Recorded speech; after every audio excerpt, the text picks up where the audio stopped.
오늘은 이제 금요일이지만 정치적 이벤트 중에 제일 중요한 국진당의 대선 후보 결정이 나는 날이죠. 누가 될까요? 아무래도 윤석열이 될 것 같습니다. 그래요? 네. 아이고, 그러면 경찰서 출두해야겠네, 우린. 그래 가야 되겠네, 천사씨. 윤석열이 유력해 보이는 증거로 일단 윤석열 테마주가 네. 상승을 하고 있고 아 그래요? 덩달아 안철수 주식도 오르고 있는데 안철수 주식도 오른다고? 홍준표 주식이 꼬라박고 있어요. 이 얘기는 뭐냐? 안철수와 윤석열이 이미 사전 교감을 갖고 있다는 얘기일 것이고요. 진짜요? 그의 어떤 이제 반증의 증거인지 몰라도 오늘 오전에 갑자기 홍준표가 페이스북에 결과에 상관없이 승복하겠다. 예. 심지어 백의종군하겠다라는 얘기까지 하고 있습니다. 왜? 이 얘기는 혹시라도 나 지더라도 나를 버리지 말아줘. 나는 유승민 편이 아니고 너의 편을 들 거야. 라고 얘기하는 모습이 아닌가 싶네요. 아 참. 아니 그 수많은 논란들이 있었는데 어떻게 윤석열이 될 수 있지? 그쪽 지지자들의 수준이 그런 거죠. 아니 이게 와, 저쪽 주지자들은 사실 이번에 이제 경선에서도 민주당에 비해서 흥행몰이가 좀 부족했던 부분이 있었어요. 그러니까 적극적으로 극렬 지지를 하시는 저쪽 층의 지지자들은 사람이나 뭐 공약이나 이게 필요한 게 아니야. 오로지 복수. 아니 그러니까 뭐에 대한 복수인데? 그냥 싫은 거지. 그냥 싫어? 문재인 대통령이 그냥 싫고 민주당이 그냥 싫어서 그걸로만 지금 똘똘 뭉쳐져 있는 게 아닌가라는. 아니 생각이 깜빵에 듭니다. 쳐놓은 건 윤석열이잖아요. 그러니까 그런 상관없다니까. 상관없어? 얘가 원래 이런 조작 수사 내지는 검찰 조작을 잘할 것 같아서? 검찰 조작의 대가이기 때문에 이제 정상적으로는 보낼 수 없고 비정상적인 방법으로 이걸 보내지 않을까라는 기대감을 갖고 있다는 거죠. 아니 근데 그렇게 깜빵을 보내면 뭐가 나아져 나라가?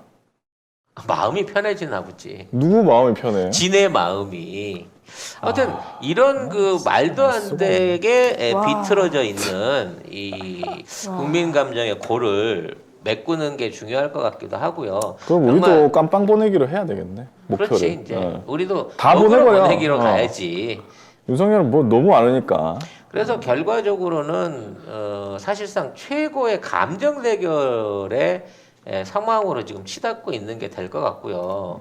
난 걱정스러운 게 윤석열이 되면 우리 쪽 입장에서는 상대하기 쉬울 거예요. 워낙 수준이 형편없는 놈이라. 그건 그렇죠. 근데 검찰과 언론이 앞으로 뭔 짓거리를 할지를 모른다는 거지. 하긴 그렇죠. 제2가 아니지. 이건 사상 조국 그 장관 청문회 전후의 사태를 뛰어넘는 최고의 거짓 언론 불나방들이 나타나기 시작할 거다라는 예상이 가능해지는 거예요. 진짜 융당 폭격 나오겠네.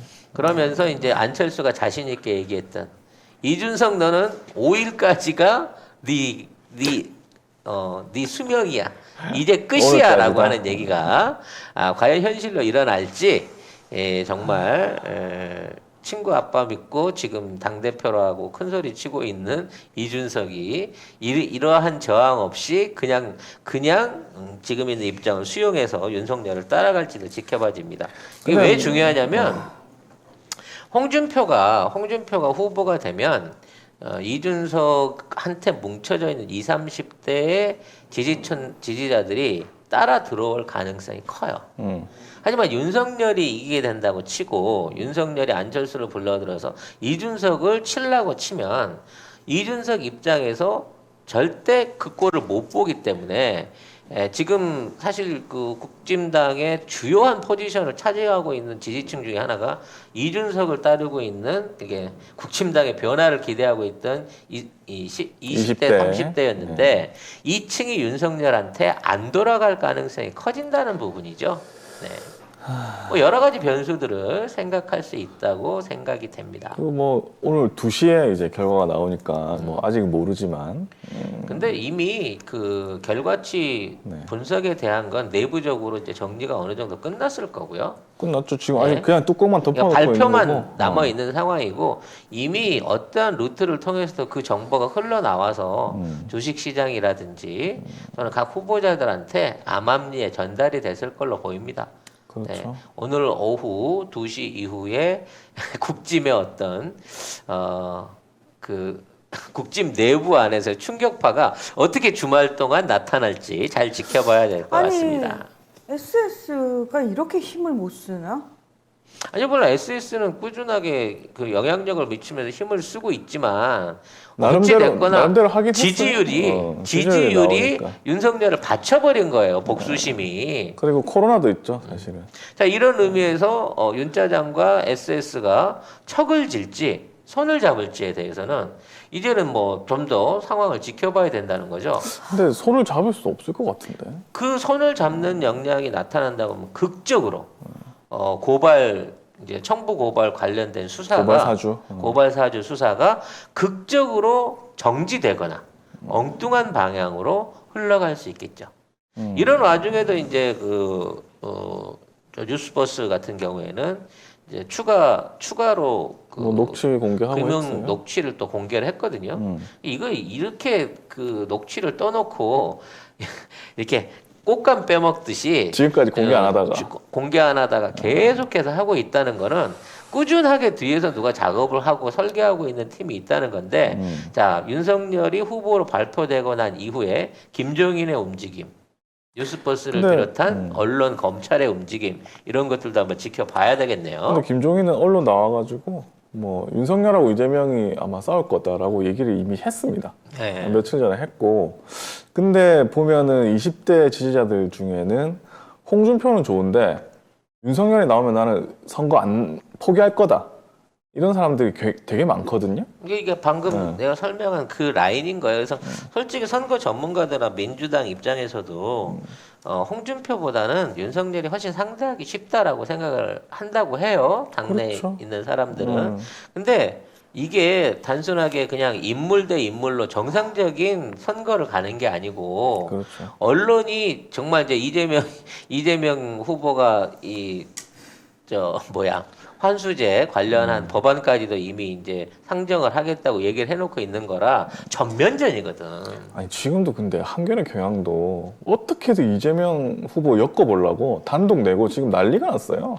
그러니까 이게 이제 시작에 와, 불과할 진짜. 거고 이 엄청난 기울어진 언론의 어떤 그 융단 포화 속에서 선거 기간 동안 이재명 지사를 비롯한 또는 우리 같은 진보 언론을 비롯한 SNS를 통한 그 민주 진영 측의 입장이 융합이 되고 지금에 있는 단합을 끌어나가면서 51대 49 선거를 이겨낼 수 있을지 참 앞으로 우리가 할 일이 더 많아질 한 4개월이 되겠다는 생각이 듭니다. 아니 물론 뭐 윤석열 아무리 말을 못해도 뭐 박근혜도 대통령 됐지 않습니까? 그렇지. 그런 거죠 사실은. 박근혜도 되는데 윤석열 보러 못될게 뭐가 윤석열이 있어? 바보라서 못 된다는 거는 말이 안 되는 거예요. 박근혜가 더 똑똑해 지금 생각해 보면. 아니 윤석열은 진짜 박근혜가 아무것도 몰라. 덜 무모해. 아 그때 무슨 박근혜는 그때 경제 무슨 민주화 이런 거 들고 나와가지고 시킨 말만 딱딱 했잖아. 김종인 이야기 듣고 이제 했지만 결국 뭐 윤석열은 그것도 못 들어서 교육도 못 하고 막무가내로 하는데도 지금 이렇게 되는 거잖아요. 네. 그래서 이제 어찌 됐거나 제대로 싸움을 하려면 상대방도 링에 올라와야 되는 거고 지금부터 전면전이 펼쳐지게 되겠지만 어찌 됐거나 저쪽 층의 복수심 이게 진짜 어떻게 나는- 이런 게 그 선거의 요소가 될 수 있을지 모르겠는데 이게 복수심이 이건 좀 말이 되나? 문제가 있다라는 생각이 듭니다. 네. 이해를 할 수가 없네. 아무튼 뭐 아직 뭐 발표가 안 났으니까 이렇게 얘기해놓고 홍이 되면 그냥 좋은 거고. 좋은 거죠. 뭐 아니 왜냐면 그 선거 전에는 윤이 유리할 수도 있지만 우리나라에 우리나라에 윤 같은 사람이 야당의 대선 후보로 올라온다는 자체가 쪽팔린 거예요. 그렇죠. 이미 일본 언론에서도 그 비판 기사를 쓰더라고. 야, 지금 한국의 야당 대표 수준이 이 정도다. 무속 관련해가지고 또 뭐 과거 부인 관련해가지고 이러한 추민들이 있다더라라는 얘기가 나오고 있는데 일본 애들도 놀리는데 그런 사람이 대선 후보로 올라왔다는 거죠.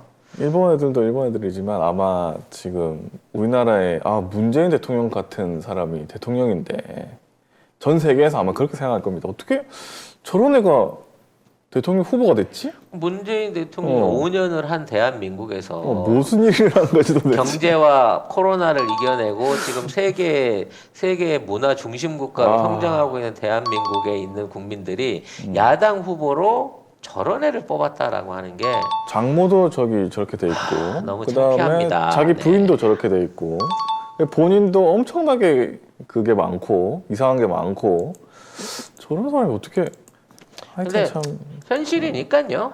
또 이 현실을 또 극복해야 되는 게 우리 아니겠습니까? 그렇죠. 네. 사실 극복을 했고 사실은 이거보다 더한 것도 사실은 박근혜 대통령 됐었잖아요. 됐었는데 만약에 안 됐어 봐.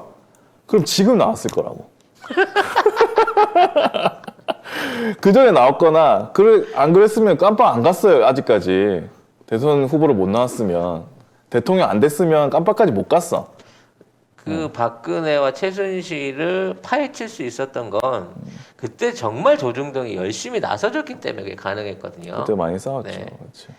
그러한 증거와 언론과 그다음에 법원이 힘을 합쳐갖고 박근혜를 몰아내는 데 있어서 네. 문재인 대통령이나 민주당이 한 역할은 별로 없어요. 그렇죠. 지네들이 다 했잖아. 민주당 그냥 표결에 참여해 준 거밖에 없었어, 탄핵안에. 사실 탄핵에 찬성한 사람도 거의 없었고 뭐 이재명 그때 당시 시장 정도 그다음에 문재인 후보도 당시에 촛불 집회는 나왔지만 탄핵하자고 막 얘기는 안 했는데 지들이 나서서 한 거 아니야, 유시민이 나서서. 그리고 아니 시민들이 이제 또 계속 시민- 매주 그리고 나가가지고 시민들의 하니까 그 당시에 그런 행위에 대해서 언론이 비판적으로 얘기한 게 아니라 더 오히려 부추겨준 그런 상황이 있었다고. 정말 그때는 특이한 상황이었어요. 진짜 특이했죠. 네. 그때 MBC 엉망진창이라 가지고 막 그 시위 현장에서 쫓겨나고 그럴 때 생각이 나네.